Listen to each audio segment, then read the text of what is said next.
بسم اللہ الرحمن الرحیم نحمدہ ونصلی علی رسولہ الکریم اما بعد فاعوذ باللہ من الشیطان الرجیم بسم اللہ الرحمن الرحیم دہیہ قلبی صحابی رسول حضور پاک صلی اللہ علیہ وآلہ وسلم کی خدمت اقدس میں حاضر ہوئے، عرض کرتے ہیں یا رسول اللہ صلی اللہ علیہ وآلہ وسلم، کیا ہمارے وہ گناہ جو اسلام قبول کرنے سے پہلے ہم نے کیے تھے اسلام قبول کرنے کے بعد ان کی معافی ہو جائے گی؟ تو آپ رسول اللہ صلی اللہ علیہ وآلہ وسلم نے فرمایا کہ اسلام قبول کرنے کے بعد تمہارے پچھلے سارے گناہ معاف کر دیے جاتے ہیں۔ عرض کرنے لگے یا رسول اللہ صلی اللہ علیہ وآلہ وسلم، میرا گناہ بہت بڑا ہے۔ آقا علیہ السلام نے فرمایا جتنا بھی بڑا گناہ ہوگا تمہارے اسلام قبول کرنے کے بعد معاف ہو جائے گا۔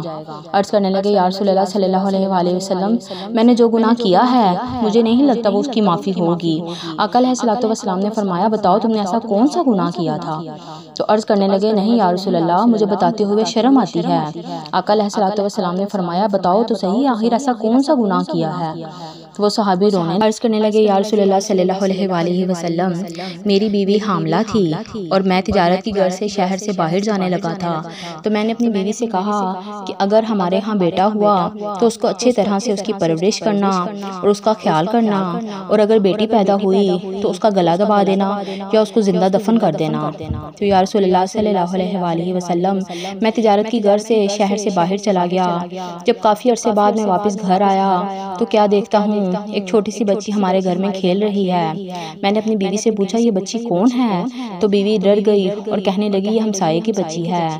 یا رسول اللہ، میں اس بچی کو اپنے گھر میں دیکھتا، وہ کھیلتی رہتی اور ہمارے ساتھ مل کر کھانا کھاتی۔ یا رسول اللہ، کچھ دنوں میں مجھے اس بچی کے ساتھ پیار ہو گیا، مجھے وہ بچی بہت پیاری لگنے لگی۔ تو جب بیوی نے دیکھا کہ مجھے بچی اچھی لگنے لگی ہے تو بیوی نے مجھے بتا دیا کہ وہ بیٹی ہماری ہے۔ تو یا رسول اللہ، مجھے بڑا غصہ آیا لیکن میں خاموش رہا اور اگلے دن اپنی بیوی سے کہا کہ بچی کو تیار کرو، اور میں نے یہ بہانہ بنایا کہ اس کو کسی دعوت میں لے کر جانا ہے۔ بیوی نے بچی کو تیار کر دیا۔ یا رسول اللہ، میں نے بچی کو ساتھ لیا اور جنگل کی طرف نکل گیا۔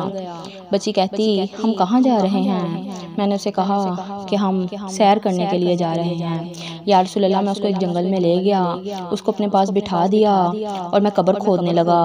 جب میں مٹی میرے کپڑوں پر پڑتی تو بچی میرے کپڑوں کو جھاڑتی اور میرے منہ سے پسینہ صاف کرتی۔ یا رسول اللہ، میں قبر کھودتا گیا، جب قبر گہری کھد گئی تو میں نے بچی کو اس میں دھکا دے دیا اور اس میں مٹی ڈالنے لگا۔ یا رسول اللہ، بچی رونے لگی، چیخنے لگی، کہنے لگی مجھے قبر میں نہ ڈالو، مجھ پہ مٹی نہ ڈالو، میں تمہارے سارے کام کر دوں گی، تمہارے کپڑے بھی دھو دوں گی، تمہیں کھانا بھی بنا کر دوں گی۔ لیکن یا رسول اللہ، بچی چیخو پکار کرتی رہی لیکن میں نے اس کی ایک بات نہ سنی اور اس کو زندہ دفن کر دیا۔ صحابی عرض کرتے ہیں میں نے جب یہ واقعہ سنا کر آقا علیہ السلام کی طرف دیکھا تو آپ صلی اللہ علیہ وآلہ وسلم کا چہرہ مبارک آنسوں سے تر ہو چکا تھا۔ آپ علیہ السلام رو رہے تھے۔ آپ صلی اللہ علیہ وآلہ وسلم نے فرمایا تمہارا گناہ واقعی میں بہت ہی بڑا ہے، لیکن اللہ تعالیٰ کا فرمان ہے کہ جو اسلام کے دائرے میں ایک دفعہ داخل ہو جاتا ہے تو اس کے پچھلے سارے گناہ معاف کر دیے جاتے ہیں۔ آقا علیہ السلام اپنی بیٹی فاطمہ رضی اللہ تعالیٰ عنہ سے بہت محبت کرتے تھے۔ آقا علیہ السلام نے فرمایا فاطمہ میرے جگر کا ٹکڑا ہے، فاطمہ میرے دل کا ٹکڑا ہے۔ اس وقت جب بیٹی کو ذلت کا نشان سمجھا جاتا تھا اس وقت آقا علیہ السلام نے فرمایا کہ فاطمہ میرے جگر کا ٹکڑا ہے۔ آقا علیہ السلام نے فرمایا اللہ نے جب کسی کو 3 بیٹیاں عطا کیں وہ خوش دلی کے ساتھ ان پر راضی رہا، ان کی تربیت کی، ان کا خیال رکھا تو اللہ نے اس پر جنت واجب کر دی۔